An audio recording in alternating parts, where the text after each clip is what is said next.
ओम सभी को नमस्ते। मंत्रोच्चारण। ओम सहनाववतु सहनौ भुनक्तु सह वीर्यं करवावहै तेजस्विनावधीतमस्तु मा विद्विषावहै। ओम शांति शांति शांति।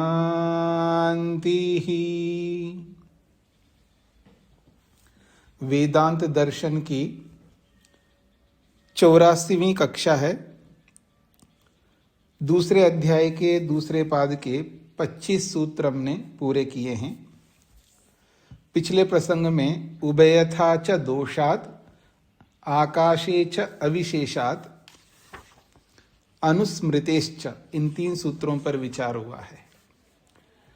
तो पहला सूत्र है उभयथा च दोषात्। इस सूत्र का अर्थ अभी तक जिन्होंने नहीं बताया, मधु जी।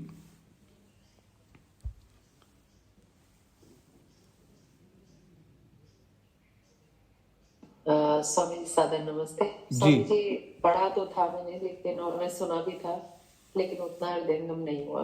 ठीक है।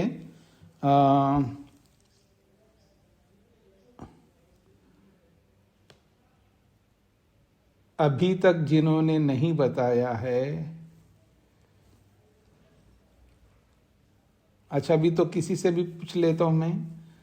हाँ जी, प्रमोद जी। नमस्ते स्वामी जी। जी स्वामी जी, जो सूत्र का भावार्थ है कि जो पूर्व सूत्र में जो 2 असिद्धियां बताई थी, प्रतिसंख्यान अभाव और अप्रतिसंख्यान, उसमें और भी दोष हैं। जैसे कि जो ज्ञान बल के द्वारा जो बताया गया है कि ज्ञान बल से हम उसको अभाव में देखते हैं, तो वो ज्ञान जिस कारण से होता है उसका कारण मानने पर भी और भी उसमें क्षणिकवाद की असिद्धि होती है। और दूसरा वाला स्वामी जी कौन सा? अच्छा, अगला सूत्र भी बताना है? नहीं, उभयथा में से एक बताया ना। प्रतिसंख्यान का बताया, अप्रतिसंख्यान का नहीं बताया ना आपने। अप्रतिसंख्यान का थोड़ा याद नहीं। हाँ, तो निर्मला जी बताएंगे अप्रतिसंख्यान का अर्थ बताइए। अप्रतिसंख्या जो निरोध है उसका जानने का मुख्य कारण ज्ञान है। तो इसमें ज्ञान का निरोध हो जाता है, क्योंकि ज्ञान का कोई हेतु नहीं है। इसलिए क्षणवाद में दूसरी बात यह है कि दुख जो आता है, दुख भी क्षण हो जाएगा। इसमें प्रतिष्ठा निरोध जब स्वाभाविक रूप से होगा तो वो उसमें जो दुख है वो भी क्षणिक माने जाएगा।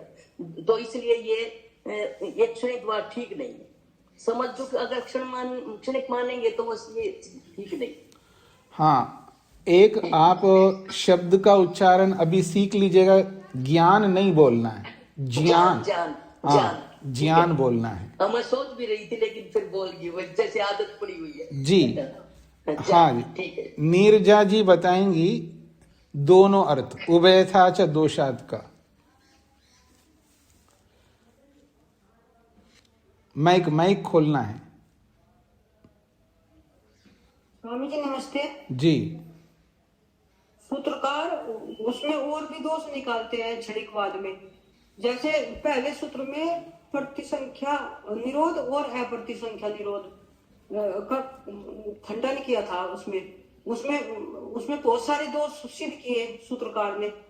प्रतिसंख्या निरोध में जिस ज्ञान से, जिस मति से हम उसका अभाव करते हैं, वस्तु का विनाश की तरफ ज्ञान से ही विनाश करते हैं अभाव उसका, तो वो मति का कारण कौन है? उसका हेतु भी ज्ञान है। और जब क्षणिकवाद में ये ज्ञान स्वीकार नहीं किया गया, इसलिए क्षणिकवाद की सिद्धि नहीं होती। अप्रतिसंख्या निरोध में जो वास्तविक वस्तु है, जो सत्य है, उसी का विनाश करते हैं। उसका विनाश धीरे धीरे होता है। और क्षणिकवाद में एक क्षण में चीज बदल जाती है, तो उससे भी सिद्धि नहीं होती। जी, इसलिए क्षणिकवाद अनुचित है। ठीक बात है। आकाशे च अविशेषात्,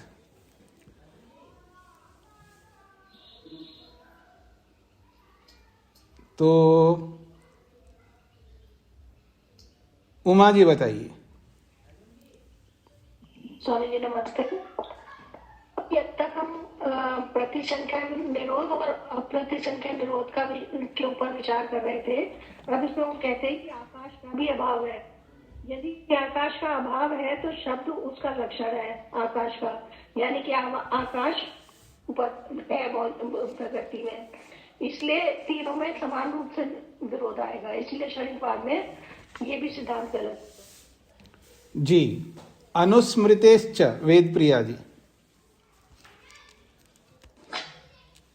बाद में स्मरण होने से स्वीकार्थ है, बाद में स्मरण होने से भी पता चलता है कि क्षणिकवाद अनुचित है, स्वीकार करने योग्य नहीं है। इसमें क्षणिकवाद में माना जाता है वस्तु क्षण में नष्ट होती है।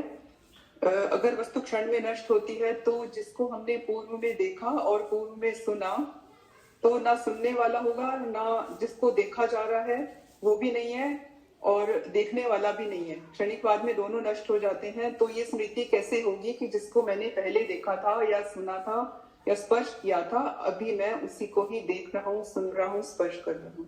जी, तो प्रसंग आपके सामने स्पष्ट है, क्षणिकवाद का ही चल रहा है प्रसंग। उसी प्रसंग को आगे बढ़ाते हुए कह रहे हैं 26वें सूत्र में, नासतो दृष्टत्वात्। नासतो दृष्टत्वात्, अगर शब्दों को अलग करेंगे तो न असतः अदृष्टत्वात्, न असतः अदृष्टत्वात्। पूर्व क्षणवर्ती वस्तु, जिनका माइक बंद नहीं है, माइक बंद करके रखना भी होता है जी। पूर्व क्षणवर्ती वस्तु विनश्यति, पश्चात अन्यद वस्तु उत्पद्यते। क्षणिकवाद में क्या सिद्धांत है? पूर्व क्षणवर्ती वस्तु विनश्यति, पहली वाली वस्तु नष्ट हो जाती है, अर्थात जो अभी वस्तु दिखाई दे रही है वो तो नष्ट हो जाती है। पश्चात अन्यद वस्तु उत्पद्यते, ये जब नष्ट हो जाती है तो अगली वस्तु को उत्पन्न होना होगा, नहीं तो वस्तु सामने लगातार आपको दिखेगा कैसा, ये दिखेगी कैसा वो वस्तु। तो पहले क्षण वाली वस्तु नष्ट होती है, बाद के क्षण वाली वस्तु उत्पन्न होती है। यथा, जैसे कि बीजम पूर्वम उपमृद्यते पश्चात एव अंकुरो जायते। उदाहरण दे रहा है प्रश्नकर्ता, जो है अपने क्षणिकवाद को सिद्ध करने के लिए जो उदाहरण देता है वो क्या है? यथा बीजम पूर्वम उपमृद्यते, जैसे कि बीज जो है पहले वो उपमृद्यते, वो नष्ट हो जाता है, पश्चात एव अंकुरो जायते, बाद में अंकुर उत्पन्न होता है। जो बीजपन है, जो बीज के रूप में है, जैसे मान लीजिए चना है या धान का एक दाना है, गेहूं का एक दाना है, जो बीज बनते हैं वो बीज, अब वो बीजपन हटेगा तभी तो अंकुर आएगा ना। तो इसी को कह रहे हैं बीजम पूर्वम उपमृद्यते, बीज पहले हट जाता है, पश्चात एव अंकुर हो जायते, बाद में अंकुर उत्पन्न होता है। इति, इस बात को, बीज और अंकुर वाली इस बात को, इस उदाहरण को सामने रखते हुए, इति अवलंब्य, इस उदाहरण को, इस सिद्धांत को सामने रख करके वो क्या कहता है? असतो नाशाद अभावाद उत्पत्तिर्भवति। असतो का मतलब है नाशाद, पहली वस्तु के नष्ट होने से ही उत्पत्तिर्भवति, उत्पत्ति होती है। पहले वाला नष्ट ना हो तो नई वस्तु कैसे उत्पन्न होगी? तो इति अवलंब्य, इस बीज और अंकुर वाले सिद्धांत उदाहरण को सम्मुख रखते हुए, इसका सहारा लेते हुए, असतः, इसको खोला है नाशात, इसके नाश से, इसके ना होने से ही, इस ना होना रूपी अभाव से ही उत्पत्तिर्भवति। चेद उच्चेता, ऐसा कोई प्रश्नकर्ता कहे तो क्या कहना चाह रहा है? अभाव से भाव की उत्पत्ति होती है, ये कहना चाह रहा है। इन सब बातों से क्या सिद्धांत निकल के आता है कि बीज नष्ट हो जाएगा तब अंकुर उत्पन्न होता है। तो नष्ट होने के बाद जो अंकुर उत्पन्न हो रहा है वो किससे उत्पन्न हो रहा है? अभाव से। ये सिद्धांत वो ला रहा है। तो कह रहे हैं इस सिद्धांत का सहारा लेते हुए असता अर्थात नाशात, बीज के नष्ट हो जाने से, अभावात, उस अभाव से, उत्पत्तिर्भवति, वस्तु की उत्पत्ति होती है। इति चेद उच्चेता, ऐसा प्रश्नकर्ता कहे तो सिद्धांत कहते तत् न युक्तम, ये बात सही नहीं। क्यों सही नहीं है? नहीं असतः सत जायते। अरे असत से कैसे सत की उत्पत्ति होती है? अभाव से भाव की उत्पत्ति कैसे हो सकती है? नहीं असतः सत जायते, इसी को खोला है नहीं अभावात भावस्य उत्पत्तिर्भवति। अभाव से भाव की उत्पत्ति नहीं हो सकती। कुतः, क्यों नहीं हो सकती? अदृष्टत्वात्, कहीं भी देखा नहीं जाता ऐसा। अदृष्टत्वात् का मतलब है प्रत्यक्ष कहीं ऐसा देखा नहीं जाता है कि कोई वस्तु उत्पन्न हो रही है और वो अभाव से उत्पन्न हो रही है। आपने देखा है कहीं? आपने देखा ही होगा, आपका बहुत एक्सपीरियंस है ना। क्यों जी? आपको बहुत अनुभव है, आपने कहीं देखा होगा, पर ऐसा तो है ही नहीं है, किसी ने नहीं देखा। अदृष्टत्वात्, ऐसा कोई देखा ही नहीं गया। जब देखा ही नहीं गया है तो आप अभाव से भाव की उत्पत्ति कैसे कह सकते हैं? इसी अदृष्टत्वात् को खोला है अदर्शनात्, दर्शन ना होने से, अर्थात ऐसा देखा ना जाने से। कुत्रचित अपि, उसी को खोल रहे हैं, कुत्रचिद अपि न दृश्यते, कहीं पर भी ऐसा नहीं देखा जाता है। अभावाद अकारणात् पदार्थो उपलब्धि, अभाव से अर्थात अकारणात्, बिना कारण से किसी पदार्थ की उपलब्धि होती हुई नहीं देखा जाता है।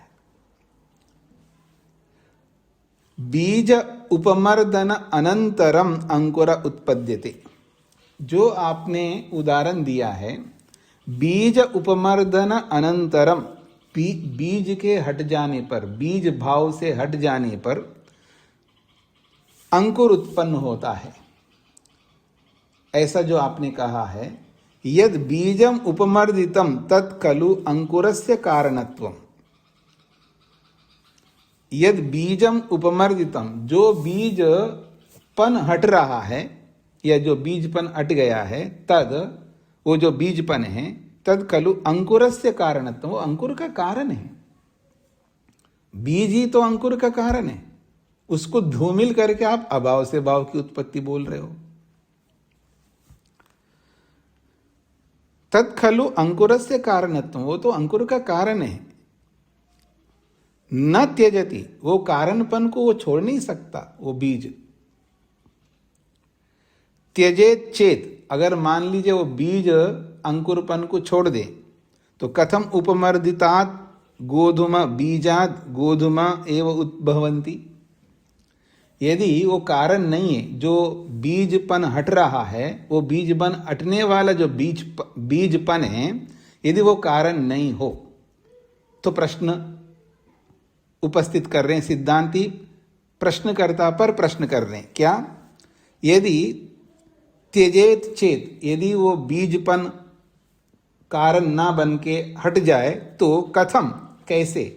उपमर्दिताद गोधूम बीजात, बीजपन से हटे हुए उस गोधूम बीजात उपमर्दितात, गोधूम रूपी यानी गेहूं रूपी बीज से वो हट गया है, तो फिर गेहूं के स्वरूप से वो हट गया है, गेहूं रूपी बीजपन से हट जाने के बाद गोधुमा एवं उद्भवंती कथम, फिर गेहूं ही क्यों उत्पन्न होते हैं जी?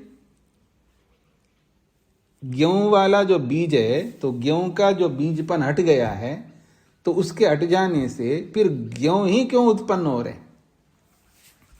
कथम ना चणका उद्भवे, फिर चने क्यों उत्पन्न नहीं हो सकते?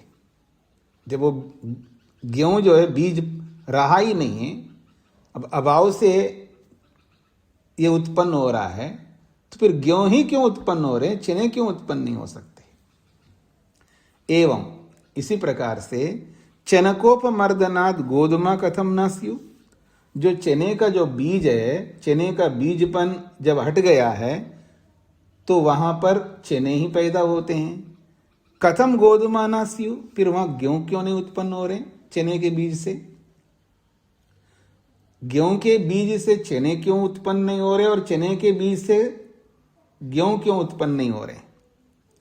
अन्य बीज उपमर्दाद अन्यो अंकुरो जायेगा, फिर तो ये होना चाहिए एक बीजपन से हट जाने से दूसरा अंकुर उत्पन्न हो जाए। तो जो भी बीज है उस बीजपन से हट जाने से कोई और ही अंकुर उत्पन्न हो जाए, कोई भी अंकुर उत्पन्न हो जाए। समानो ही उपमर्दो अभाव, क्योंकि सभी जगह उपमर्द होना, अभाव होना, हट जाना तो समान है सब जगह। जब सब जगह हट जाना समान है तो फिर कोई भी कुछ भी उत्पन्न हो जाना चाहिए। सर्वेषां बीजानां समानो ही उपमर्द अभाव, सर्वेषां बीजानां सभी बीजों का ये जो उपमर्द होना है, हटना जो होना है, ये सभी में समान है, सभी में अभाव हो रहा है, फिर कोई भी उत्पन्न होना चाहिए, पर ऐसा होता नहीं। वस्तुतः स उपमर्दो न नाशो न अभावो, वो जो उपमर्द हो रहा है, जो बीज के रूप में जो दिखाई दे रहा था वो हट गया है, तो वास्तव में वो हटा नहीं है। मेरी ओर देखिएगा, आपने वो जो चलो गेहूं का तो बहुत छोटा सा होता है, आपको समझ में नहीं आया है, मैं बड़ा उदाहरण देता हूँ। बड़ा उदाहरण मतलब है बड़े बीज का उदाहरण देता हूँ। आम का बीज देखा हो ना, आम की गुठली, अभी तो खैर सब हाइब्रिड हो गए तो पता नहीं क्या होता है। बचपन में तो हम लोग बहुत आम खाए हैं जी, आज भी खाते हैं जब भी होते हैं। तो आम खा करके गुठलियां फेंक दी ऐसे गाँव में ऐसे आम खाए और ऐसे फेंक दिया। और कभी कभी तो घर के आंगन में बैठे खाए और यूं फेंक दिया बाहर, जिस अपना ही राज्य हो, सारा जमीन हमारा ही हो, ठीक है जी। घर के आंगन में बैठ करके, घर के चबूतरे में बैठ करके आम खाया और उसकी गुठली जो है यूं फेंक दिया वहां पर। और कई बार तो बचपना है, आम खा रहे हैं, एक ही आम है, खाते जा रहे हैं और वो आम तो पूरा हो गया, रस भी पूरा हो गया, गुठली बची है, उसी को चूसते जा रहे हैं, गांव में घूमते जा रहे हैं। अब चूसना थक गए चूस करके, और वहीं चलते चलते कहीं बगल में फेंक दिया। बरसात होने के बाद देखा तो वहीं पे वो उग करके आ गया। जब उसको बरसात में उसको उखाड़ते हैं ना, तो वो जो गुठली है ना उसके साथ लगी रहती है, लेकिन गुठली का जो ऊपर का जो कवर है ना वो हट जाता है, ऊपर का जो ठोस भाग है वो हटा हुआ रहता है, लेकिन उसका अंदर का भाव जो है ना वो अंकुर के साथ जुड़ा रहता है। ये सब आपने देखा होगा, नहीं देखा हो तो फिर क्या जीवन में जिया आपने क्यों जी? तो जरूर देखा होगा, क्योंकि आप सब गांव के लोग हैं ना। ये अलग बात है आज शहर में आ गए आप, पहले तो सभी गांव में ही थे। तो ये जो आम है, जब बीज से ही तो अंकुर आ रहा है ना, बीज तो उसके साथ लगा हुआ, बस अंतर ये है कि उसका जो जमीन में डालने से पहले जो बीज का जो स्वरूप था वो थोड़ा सा चेंज हो गया। माइक बंद करके रखिएगा। उपमर्दन का मतलब है वो जो ऊपर का जो कवच जैसा है, जो ठोस कठोर भाग है वो हट जाता है। कभी कभी वो अलग भी हो जाता है और कभी कभी वो हट करके भी थोड़ा सा उसके साथ टच करके रहता है। इसी का नाम है उपमर्द। ऐसा नहीं है कि वो बीज पूरा समाप्त हो गया फिर अंकुर उत्पन्न हो गया, ऐसा थोड़ा होता है, ऐसा तो कभी नहीं होता है। तो आपने उदाहरण जो दिया है वो गलत आधा उदाहरण दिया, उस उदाहरण को गलत ढंग से पेश किया आपने, ये सिद्धांति कहना चाहते हैं। अब आ जाइए, तो समानो ही उपमर्दो अभाव व सर्वेषां बीजानां, वस्तुतः स उपमर्दो न नाश न अभाव व, वो जो उपमर्द है, वो जो बीज का रूप जो बदला हुआ दिख रहा है, वो नाश नहीं है, वो अभाव नहीं है। तद बीजम भूमे रजः शक्ति समन्वितम, वो जो बीज है, जैसे आम की गुठली है, वो जो बीज है वो रज शक्ति समन्वितम, वो रज रूपी शक्ति से युक्त हो जाता है धरती के साथ जुड़ते ही। थोड़ा आपको दूसरे ढंग से, क्योंकि रज और वीर दो है ना, तो बीज तो एक प्रकार से वीर रूप है, जब तक उसको धरती के अंदर रज शक्ति नहीं मिली उसको, तब तक तो अंकुर पैदा होगा नहीं। तो कहना चाह रहे हैं वास्तव में होता क्या है, तद बीजम, वो बीज भूमे है, रज शक्ति समन्वितम, भूमि के रज शक्ति से युक्त हो जाता है।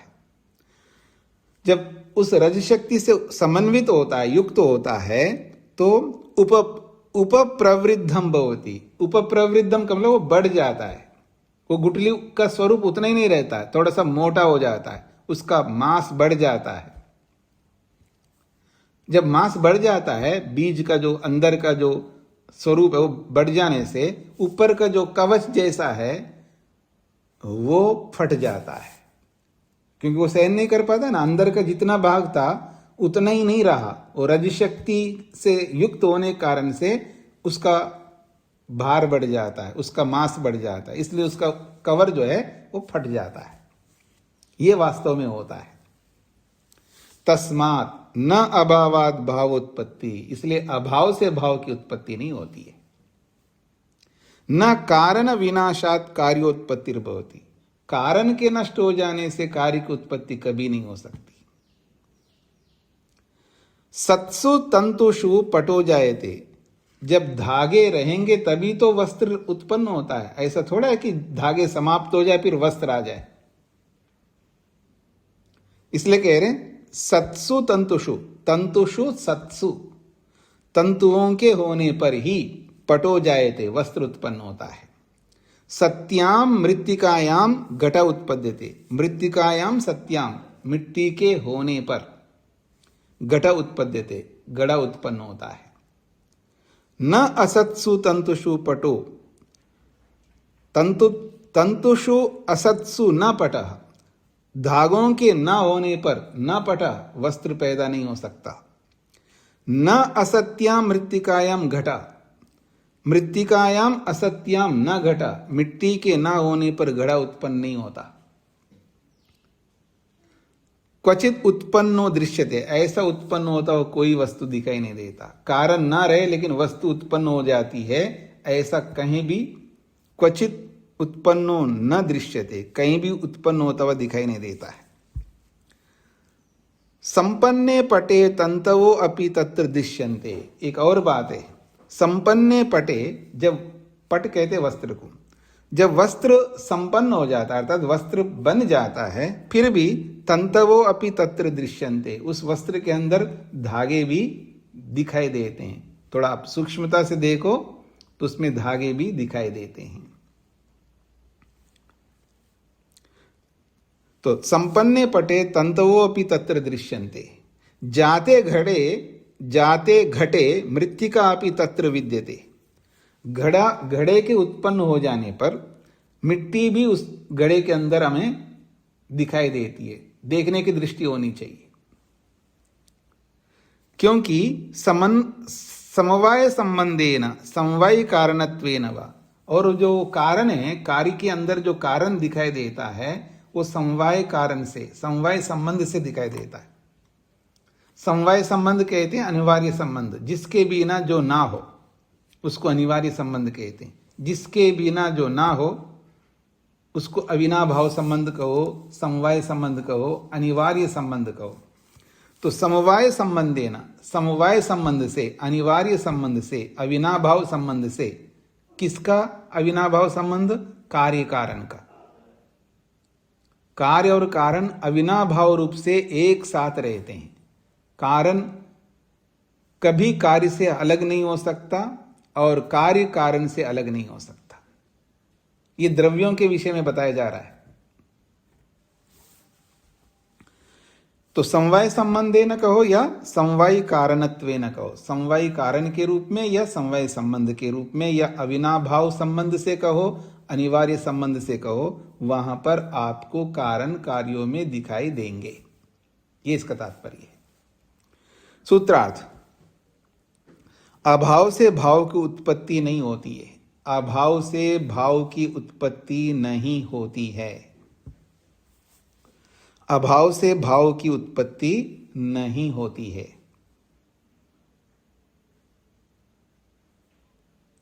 अभाव से भाव की उत्पत्ति नहीं होती है क्योंकि लोक में ऐसा कोई उदाहरण नहीं देखा जाने से। क्योंकि लोक में ऐसा कोई उदाहरण नहीं देखा जाने से। क्योंकि लोक में ऐसा कोई उदाहरण नहीं देखा जाने से। अभाव से भाव की उत्पत्ति नहीं होती है क्योंकि लोक में ऐसा कोई उदाहरण नहीं देखा जाने से। फिर भी अगर आप मानते हो ऐसे क्षणिकवाद को तो हमें कोई आपत्ति नहीं है। फिर ये क्षणिकवाद किसके लिए होगा? उदासीनानामपि चैवम सिद्धि। ये उदासीन लोगों के लिए हो सकता है, ये हमारे लिए नहीं होगा। उदासीनानाम अपि च एवं सिद्धि।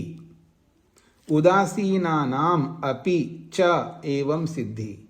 यदि ही असतः सत जायेता, यदि असत से सत की उत्पत्ति होती है, या यूं कहिए अभावात भाव उत्पद्येता। यदि अभाव से भाव की उत्पत्ति होती है तर्हि तब तो उदासीनानाम, ये उदासीन लोगों के लिए होता है। उदासीन किसको कहते हैं? तो कहा अप्रयतमानानाम जनानाम, जो मेहनत न करने वाले लोगों के लिए हो सकता है। ठीक है जी। जो उदासीन का मतलब यहां दिया है अप्रयतमानानाम जनानाम, जो प्रयत्न न करने वाले निठल्ले लोगों के लिए हो सकता है। एवं सिद्धि वस्तु सिद्धि भवेत, ऐसे निठल्ले बिना प्रयत्न करने वाले लोगों के लिए यह हो सकता है अभाव से भाव की सिद्धि। तो फिर ठीक है, उनके लिए कैसे हो सकता? उदाहरण भी देखिएगा कैसे उदाहरण दिया, बहुत अच्छे। ये ही क्षेत्रम न कर्षंती, जो खेत को जोतते नहीं है। न च बीजम वपंती, और कोई बीज बोते नहीं है। तेषाम गृहे स्थितानाम अपि, वो लोग घर में बैठे बैठे ही धान्य सिद्धिर भवेत, उनको धान्य मिल जाना चाहिए, गेहूं चावल सब कुछ। अकुंभकारानाम अपि, जो घड़ा बनाने वाले नहीं है, जैसे आप हैं। हाँ जी, गर्मी आ गई जी, आप कुंभकार तो नहीं है, कुमार तो नहीं है, तो अकुंभकारानाम अपि घटादि सिद्धि, आपको घड़े मिल जाने चाहिए। जैसा घड़ा आपको चाहिए वैसे, काली मिट्टी का घड़ा चाहिए, लाल मिट्टी का चाहिए, पीली मिट्टी का चाहिए, जैसा घड़ा आप चाहिए आपको मिल जाना चाहिए। क्योंकि आप कुमार तो है ही नहीं है, कारण तो है ही नहीं है, फिर भी घड़े मिलने चाहिए आपको। फिर कहा अतंतुवायानाम अपि वस्त्र सिद्धि स्यात्, ये आपके लिए बहुत अच्छा उदाहरण है। क्योंकि आप कपड़ों के पीछे रहने वाले हो सकते हैं, जो है उनके लिए बोल रहा हूं। जिनको कपड़ों का शौक है, शॉपिंग करने का, खूब कपड़े कपड़े कपड़े कपड़े, भगवान कितने कपड़े होते हैं। पिटारा ऐसा खुल जाता है जैसे सर्दी आते ही इतनी टोपियां, इतने स्वेटर, इतने जुराब, अरे भगवान, अलमारी भरी पड़ी है। कितने कपड़े हैं आपके? तो ठीक है जी, आप तंतुवाए नहीं हैं, कपड़े बुनने वाले नहीं आप, फिर भी आपको वस्त्र सिद्धि स्यात्, आपको विभिन्न प्रकार के वस्त्र मिल जाने चाहिए, खरीदने की जरूरत ही नहीं पड़ेगी। न च एतादृशी सिद्धि तेषां भवति, लेकिन ऐसी सिद्धि आपको किसी को होती नहीं है। तस्मात् न अभावात् भावोत्पत्तेः मंतव्यम युक्तम, अभाव से भाव की उत्पत्ति को नहीं मानना चाहिए, उचित नहीं है।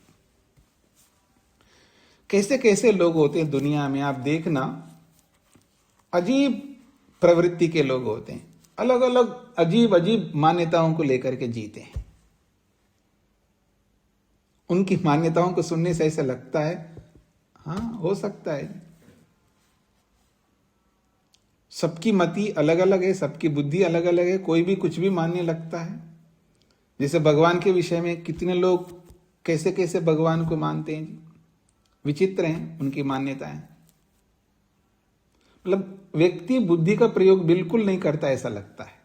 और स्पेशली जब भगवान का विषय आता है ना, वहां इंजीनियर हो, डॉक्टर हो, साइंटिस्ट हो, उसकी बुद्धि काम ही नहीं करती है। ऐसा लगता है जैसे इसका ब्रेन वॉश कर दिया हो। किसने? माँ बाप ने, आपके ही लोग हो, जो आपके निकट के लोग, ब्रेन वॉश कर दिया उसकी बुद्धि काम बिल्कुल नहीं करती है। भगवान के संदर्भ में, आत्मा के संदर्भ में, अध्यात्म के संदर्भ में बुद्धि काम बिल्कुल नहीं करती, क्योंकि वो जिस शैली से, जिस परंपरा से, जिन संस्कारों में जीता हुआ आए ना, उसकी बुद्धि को एकदम ब्रेन वॉश करके ऐसा रख दिया। और ऊपर से डर हैं, दुनिया भर के अलग अलग डर हैं, तो क्यों परेशान हो जाए। चलो ये भगवान भी सही, वो भगवान भी सही, सब भगवान सही है हमारे लिए, सारे भगवान सही है।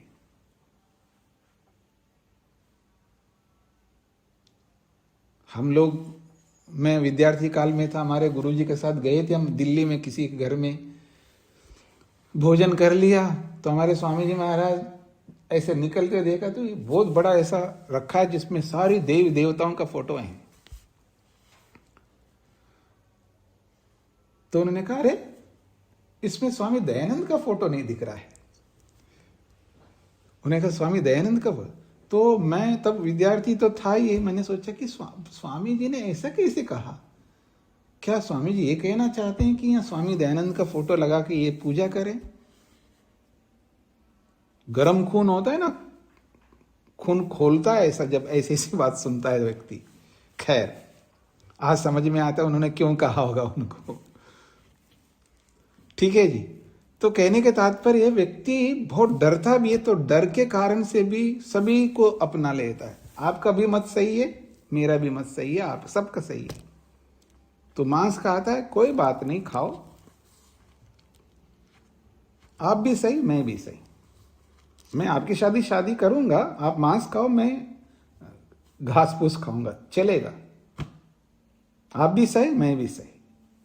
अजीब अजीब की प्रवृत्तियां दुनिया में आज। ठीक है जी। तो आइए अभावक, अच्छा सूत्रार्थ कर लेते हैं जी। यदि अभाव से भाव की सिद्धि हो जाती है, यदि अभाव से भाव की सिद्धि हो जाती है, यदि अभाव से भाव की सिद्धि हो जाती है, यदि अभाव से भाव की सिद्धि हो जाती है, तो पुरुषार्थ रहित कर्महीन लोगों की, पुरुषार्थ रहित कर्महीन लोगों की, पुरुषार्थ रहित कर्महीन लोगों की, पुरुषार्थ रहित कर्महीन लोगों की सभी मनोकामनाएं सिद्ध होने लगेंगी, सभी मनोकामनाएं सिद्ध होने लगेंगी।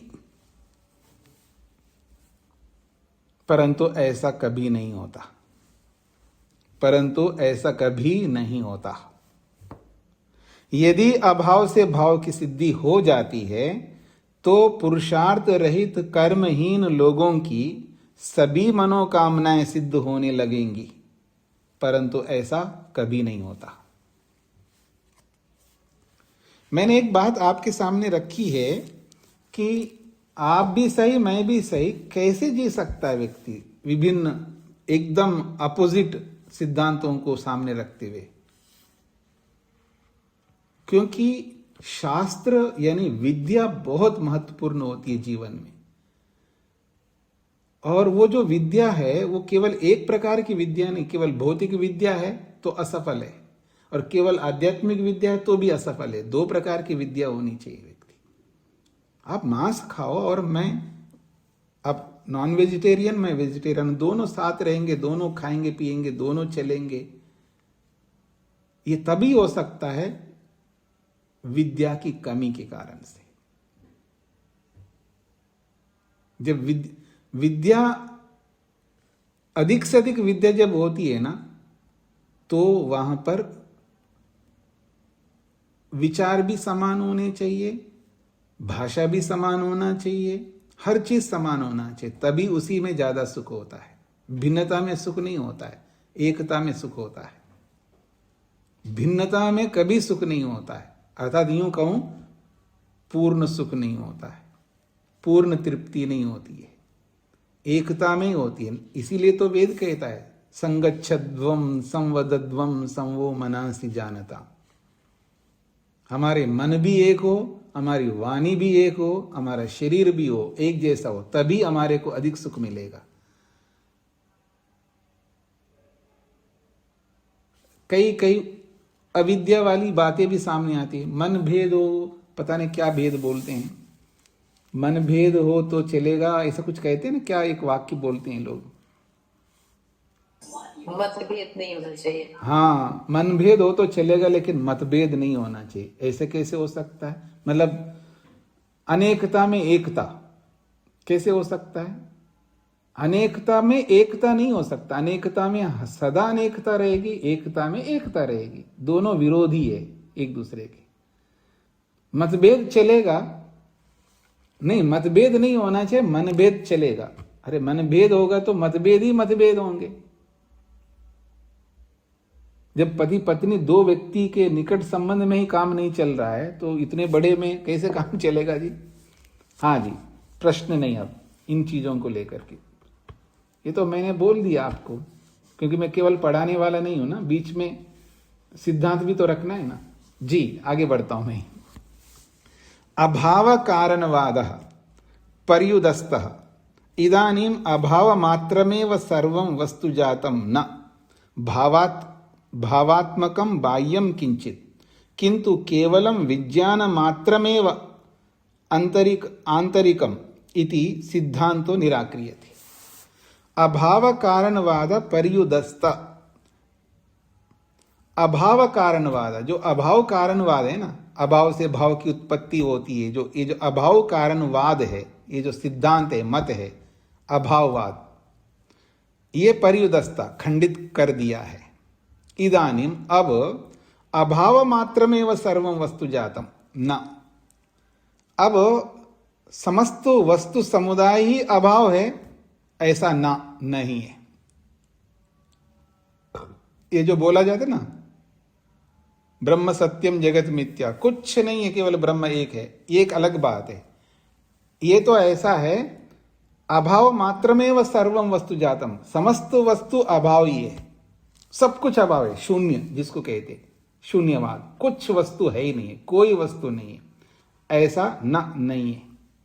भावात्मकम बाह्यम किंचित, कोई भावात्मक बाह्य वस्तु कोई तो होगा, कुछ तो होगा, किंतु केवलम विज्ञान मात्रमेव आंतरिकमिति, केवल विज्ञान मात्र ही है, वो भी आंतरिक है, क्योंकि विज्ञान सब अंदर ही रहता है जी, बाहर थोड़ा रहता विज्ञान। ये जो विज्ञान जितना भी ज्ञान है वो अंदर ही तो रहता है, बाहर थोड़ा रहता है।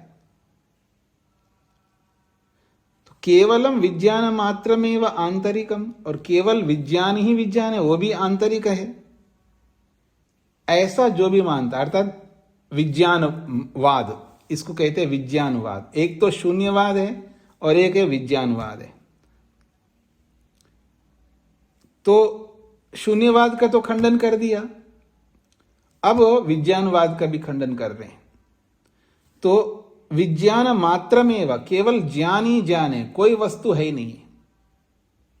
न भावात्मकम बाह्यम किंचित, कोई भी सत्तात्मक बाह्य वस्तु कोई नहीं है।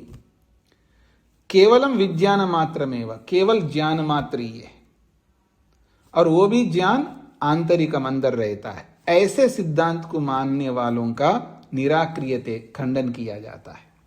प्रश्न समझ में आ गए जी? अभाववाद का खंडन कर चुके हैं, शून्यवाद का खंडन कर चुके हैं। अब जो अभाववाद में ऐसा है कि कोई भी वस्तु बाहर नहीं है, अंदर भी नहीं है, बाहर भी नहीं, समस्त अभाव है वो।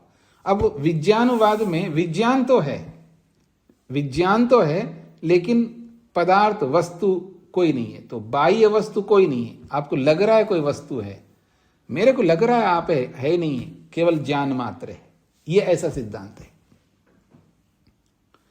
तो केवल ज्ञान, वो भी ज्ञान अंदर ही है, ऐसा जो भी सिद्धांत है उसका निराकरण किया जा रहा है। न अभाव उपलब्धे, न अभाव, कोई अभाव नहीं है, उपलब्धे अर्थात वस्तु उपलब्ध होती है बाहर, ऐसा नहीं है। केवल ज्ञान ही ज्ञान नहीं है, वस्तुएं भी उपलब्ध होते हैं, भाव है, ये कहना चाहते हैं। न अभाव उपलब्धे, अभाव मात्र नहीं है, अर्थात बाहर कोई वस्तु नहीं है ऐसा नहीं है, उसकी उपलब्धि होती है, अर्थात वस्तु है। अभाव मात्रमेव सर्वमिति न, मात्र अभाव ही सब है, यानी सब कुछ अभाव है, सर्वम अभावम, सब कुछ अभाव है ऐसा नहीं है। कुतः, क्यों? उपलब्धि भावत्वेन उपलब्धि कारणात्, भाव के रूप में उपलब्धि होने के कारण से, अर्थात सत्ता के रूप में, भावात्मक रूप में बहुत सारी वस्तुएं उपलब्ध हो ही रही है हमको। आप कैसे कह सकते हैं जी भावात्मक रूप से वस्तुओं की उपलब्धि होती है? प्रमाणों से होती है। प्रत्यक्षादि भी प्रमाणे उपलभ्यते भाव, प्रत्यक्ष आदि प्रमाणों से भावात्मक सत्तात्मक पदार्थ उपलब्ध होता है। प्रत्यक्ष आदि, आदि से अनुमान और शब्द जितने भी प्रमाण है वो सब ले सकते हैं। तो प्रत्यक्ष आदि जितने भी प्रमाण हैं उन सभी प्रमाणों से भाव उपलभ्यते, सत्तात्मक पदार्थ उपलब्ध होता है। उपलब्धे सति न सो अभाव वक्तुम शक्यते, जब प्रमाणों से वस्तु उपलब्ध होती है तो अभाव, सब कुछ अभाव है ऐसा नहीं कह सकते आप। यच्च विज्ञानम अंतः उपतिष्ठते, जो आपका सिद्धांत है, जो विज्ञान अंदर रहता है, तदपि बाह्य भावात्मक पदार्थ मंत्रेण न संभवति। ये बड़ी बात कही जा रही है, इसको समझने का प्रयत्न करिएगा। जिसको आप कह रहे हो विज्ञान अंदर रहने वाला विज्ञान ही विज्ञान है, बाहर कोई वस्तु नहीं है, तो भले आदमी जो आपका अंदर का जो विज्ञान है वो अंदर का विज्ञान तब होगा जब बाहर कोई वस्तु होगी। अगर बाहर कोई वस्तु नहीं है तो आपका अंदर का विज्ञान कहां से लाओगे? अगर बाहर कोई वस्तु नहीं है तो आपके पास विज्ञान भी नहीं है, ये माना जाएगा। तो ये कहना चाह रहे हैं यच्च विज्ञानम अंत उपतिष्ठते, जो विज्ञान ही विज्ञान है और अंदर रहता है, तो तदपि वो विज्ञान भी बाह्य भावात्मक पदार्थ मंतरेण, बाहर सत्तात्मक पदार्थ के बिना वो आपका विज्ञान न संभवती, संभव नहीं हो सकता। यदा न बाह्यम भावात्मकम, जब कोई सत्तात्मक बाह्य वस्तु है ही नहीं है, तदा कस्य विज्ञानम भवेत्, किसका विज्ञान है जी आपके पास में? कौन सा विज्ञान है आपके पास में? जब बाहर कोई वस्तु ही नहीं है तो आपके पास ज्ञान कहां से आ गया? अर्थात ज्ञान वस्तु के कारण से होता है, बिना वस्तु के कोई ज्ञान नहीं हो सकता।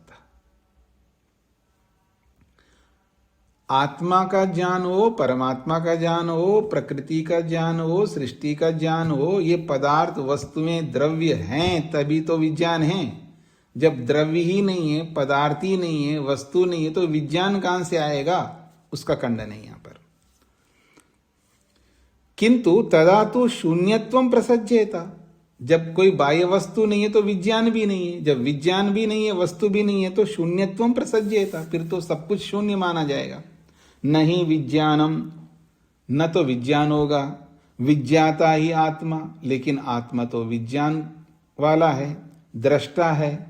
अंतकरणम, अंतकरण भी विद्यमान है, और विज्ञान साधनम, विज्ञान को प्राप्त कराने के साधन जो है, अर्थात दर्शन कारणम, जो दर्शन का जो कारण है वो भी विद्यमान है। यदा बाह्यम दृश्यमेव न भवेत, जब ये विज्ञान, आत्मा, अंतकरण, विज्ञान के साधन रूपी पदार्थ ये सब नहीं है, यदा बाह्यम दृश्यमेव न भवेत, जब बाहर का दृश्य ही ना हो, तदा दर्शनम विज्ञानम व न भवितुमर्हति, जिसको आप दर्शन कहो, विज्ञान कहो, ज्ञान कहो, जानकारी कहो, ये सब नहीं हो सकते। सूत्रार्थ, सब कुछ अभाव मात्र है। सब कुछ अभाव मात्र है। सब कुछ का मतलब जो कुछ भी दिखाई दे रहा है सब अभाव मात्र है। सब कुछ अभाव मात्र है, ऐसा कहना उचित नहीं है।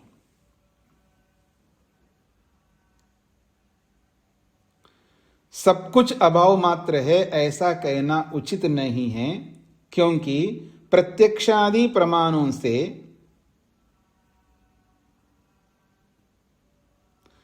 प्रत्यक्षादि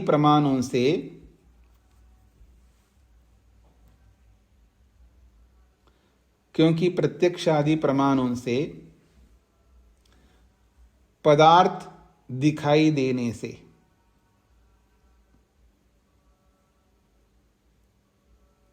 प्रत्यक्षादि प्रमाणों से वस्तुएं दिखाई देने से या अनुभव होने से, ऐसा भी कह सकते हैं। दिखाई देने से या अनुभव होने से एक ही बात है।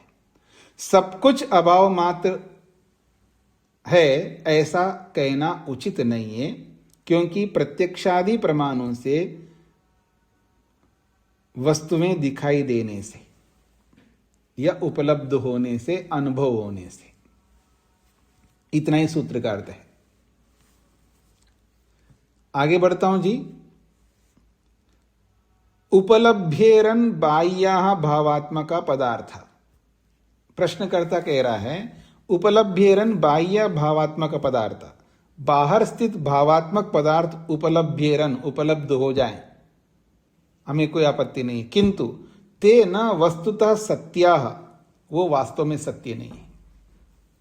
जो बाहर आपको वस्तुएं उपलब्ध हो रही हैं, जो भी दिखाई दे रही है, हाथी, घोड़ा, बंगला, वृक्ष, वनस्पति, जो कुछ भी उपलब्ध हो रही हैं, वस्तुएं दिखाई दे रही है, किंतु ते न वस्तुतः सत्या, वो वास्तव में नहीं है, वो सत्य नहीं है जो दिखाई दे रहा है। फिर क्या है? स्वप्नादिवत कल्पिता, वो स्वप्न के समान कल्पित है, काल्पनिक है। स्वप्नादिवत कल्पिता सन्ति, वो स्वप्न आदि के समान कल्पना मात्र है। फिर क्यों दिखाई देते हैं? तो कहते हैं विज्ञान बलात्, ये ज्ञान के बल से, ज्ञान के कारण से ऐसा लगता है आपको, वास्तव में होता नहीं है। ये वही वाला सिद्धांत है, ब्रह्म सत्यम जगत मिथ्या। यहाँ ब्रह्म को तो कम से कम माना है उन्होंने, लेकिन यहाँ पर कुछ भी नहीं है। अत्र उच्यते, इसका समाधान किया जा रहा है। प्रश्न समझ में आ गए जी सबको? वैधर्म्याच्च न स्वप्नादिवत, न स्वप्नादिवत, न सन्ति ते स्वप्नादिवत, स्वप्नवत मायावच्च कल्पिता। ते वो जो जितने भी बाहर पदार्थ दिखाई दे रहे, स्वप्नादिवत न सन्ति, वो स्वप्न के समान नहीं है। कभी आप स्वप्न के समान मान रहे हो? बिल्कुल नहीं है। न स्वप्नवत न मायावच्च, न स्वप्न के समान है न माया के समान है, ऐसा कल्पित नहीं है। कुतः, क्यों? वैधर्म्यात्, वैधर्म्य कारणात् खलु, वैधर्म्य के कारण से। वैधर्म्य क्या है वो दिखाएंगे। स्वप्न पदार्थानां जागरण काले माया पदार्थानां व्यवहार काले प्रमाणे उपलब्धि न भवति। स्वप्न पदार्थानां, जो स्वप्न के पदार्थ हैं, यानी स्वप्न में जो जो हम देखते हैं, जैसा भी देखते हैं, जागरण काले, जब जागृत अवस्था में आ जाते हैं, तब माया पदार्थानां, जो स्वप्न में जो मायावी पदार्थ दिखाई दे रहे थे, या व्यवहार काल में, अथवा माया पदार्थ अलग है, स्वप्न पदार्थ अलग है।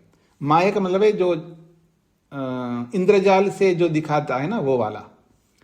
तो स्वप्न पदार्थानाम जागरण काले, स्वप्न पदार्थ जागृत अवस्था में, और माया पदार्थानाम जो माया से इंद्रजाल से जो वस्तुएं दिखाता है उसके बाद व्यवहार काल में आते हैं, तब प्रमाण उपलब्धिर न भवति, प्रमाणों से उपलब्ध नहीं होते। जो स्वप्न में जिन जिन को देखते हैं वो जागृत अवस्था में प्रमाणों से हमको दिखाई नहीं देते हैं, और जो इंद्रजाल में जो जो दिखाता है उस इंद्रजाल से जब वापस हम व्यवहार काल में आते हैं तब भी वो प्रमाणों से उपलब्ध नहीं होते। किंतु तद भिन्न अवस्थका नाम जगत पदार्थानाम भावात्मकानाम तो प्रमाणे उपलब्धिर भवति इति। तद भिन्न अवस्थका नाम, उससे भिन्न अवस्था वाले, अर्थात स्वप्न अवस्था से भिन्न और माया अवस्था से भिन्न अवस्था में जो जगत के सारे पदार्थ हैं ये भावात्मक है, और ये सब भावात्मक जगत के पदार्थ प्रमाणे उपलब्धिर भवति, ये प्रमाणों से उपलब्ध होते हैं। ये वैधर्म्य है। वैधर्म्य क्या है जी? स्वप्न से बिल्कुल हट करके ना विपरीत है ये, इसी को वैधर्म्य कहा है। अर्थात स्वप्न में जो पदार्थ है वो पदार्थ जागृत अवस्था में दिखाई नहीं देते हैं, बिल्कुल दिखाई नहीं देते हैं, लेकिन जागृत अवस्था में जो पदार्थ दिखाई देते हैं वो प्रमाणों से उपलब्ध होते हैं। ये वैधर्म्य है।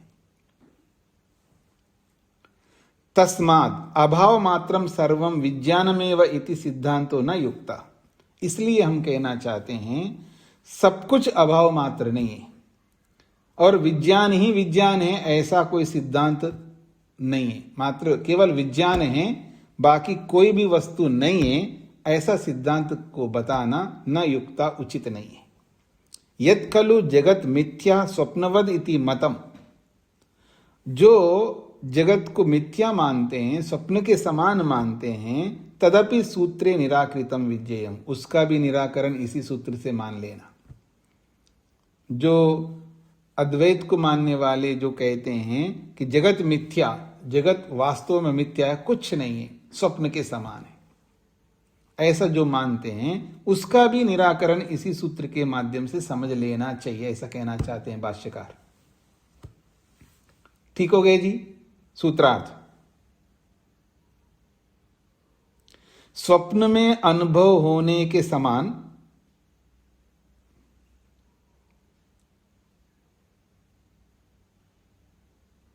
स्वप्न में अनुभव होने के समान जागरण में अनुभव नहीं होता है। स्वप्न में अनुभव होने के समान जागरण में अनुभव नहीं होता है।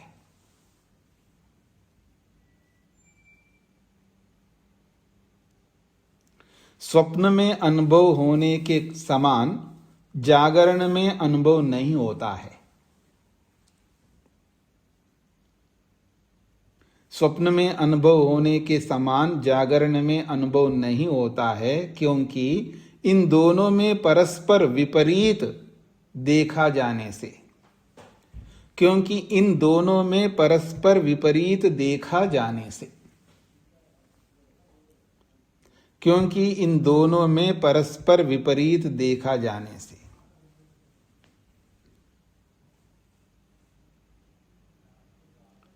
और सूत्र में आदि शब्द जोड़े ना, स्वप्न आदिवत, आदि से आप माया जाल ले सकते हैं। माया जाल में अनुभव होने के समान व्यवहार काल में अनुभव नहीं होता है, क्योंकि दोनों में परस्पर विपरीत देखा जाने से। बस केवल अर्थ वही रहेगा, स्वप्न में के स्थान पर माया जाल में ऐसा लिख सकते हैं, और जागरण के स्थान पर व्यवहार काल लिख सकते, बस इतना ही अंतर है। स्वामी जी एक बार फिर बता देंगे? वैसे उसको लिखने की जरूरत नहीं है, फिर भी आप लिख लीजिएगा, माया जाल में अनुभव होने के समान। ये जो पूरा सूत्र लिखा हुआ है ना, उसमें दो ही शब्द जोड़ना है। स्वप्न में के स्थान पर माया जाल में लिखना है, जागरण के स्थान पर व्यवहार काल लिखना है, बस इतना ही अंतर है, बाकी वही अर्थ है। हाँ जी संतोष जी, समझ में आया? किन्होंने पूछा था? जी मैंने पूछा था। स्वामी जी समान ये लिखा है ना अपने होने से समान जागरण की जगह देखिए अपने व्यवहार। देखिए स्वप्न में मैं तो वैसा कर स्वप्न के स्थान पर लिखो माया जाल, ब्रैकेट लगा या एक रेखा खींचकर लिखिएगा माया जाल, और जागरण के स्थान पे व्यवहार काल। बस इतना ही लिखना है, बाकी सेम है।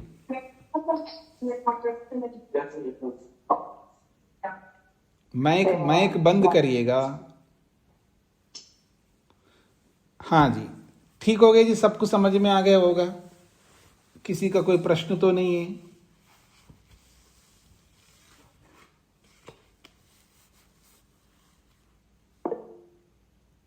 हाँ जी, नरेंद्र पाल जी। नमस्ते स्वामी जी। स्वामी जी कई बार ऐसा होता है कि सपने में जो चीज देखी इसका मतलब ये हमने इसको अनुभव किया या कोई मेमोरी में किसी तरह से आया, ऐसा वो जो मानते हैं उचित है क्या? फिर दोबारा बोलिए। जैसे स्वप्न में हम कोई चीज देखते हैं जी, तो कई बार ये होता है कि हम व्यवहार काल में इसको देख चुके हैं या किसी तरह से मेमोरी में हमारी किसी कारण से आया है। हाँ जी, वो भी होता है, लेकिन अधिकांश जो स्वप्न होते हैं वो मिथ्या होता है ना, स्वप्न ही मिथ्या होती है। लेकिन कभी कभी ऐसा होता है जैसे हम किसी ऐसे वस्तु के बारे में बहुत सोचा है, मान लो धन के बारे में सोचा है, तो हमको धन दिखाई दे रहा है। तो धन तो दिखाई दे रहा है, लेकिन वो धन सारा झूठा है ना, जागृत में वो दिखता नहीं है।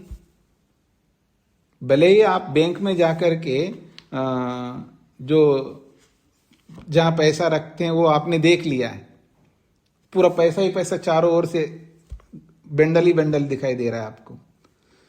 अब वो आपको स्वप्न में दिख रहा है, क्या दिख रहा है? मेरे पास इतना पैसा है, ऐसा दिख रहा है। और जागृत में कुछ नहीं होता है। तो जो स्वप्न में दिख रहा है वो मिथ्या ही तो था, इसलिए स्वप्न मिथ्या होता है। उस जैसा तो होता है लेकिन वो ही नहीं होता है, बस ये समझ लेना। हाँ जी नरेंद्र जी, समझ में आ गए जी? जी जी स्वामी जी, धन्यवाद। ओम शांति शांति शांति ही।